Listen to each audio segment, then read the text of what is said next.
Почитувани, видовме признание на лидерот на ДУИ Али Ахмети дека споменикот воин на конј бил договорен помеѓу ДУИ и СДСМ во периодот 2002-2006 година, кога овие две партии сочинуваа владата.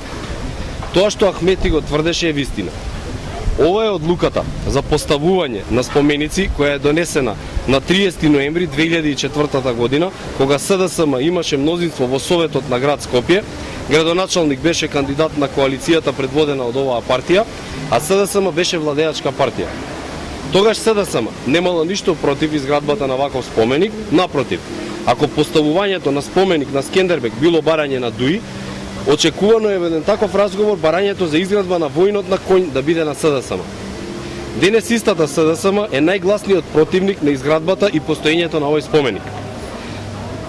Денес истата СДСМ се заканува преку нејзиниот генерален секретар Андреј Петров дека се спремни да го отстранат овој споменик, а Бранко Црвенковски го потврди ваквиот став.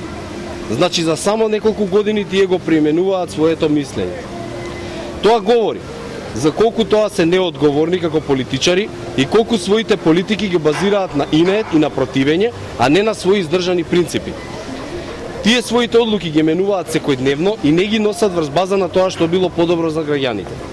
Штом за ова прашање вака драстично го менуваат ставот, тие и за секое друго прашање ќе го прават истото.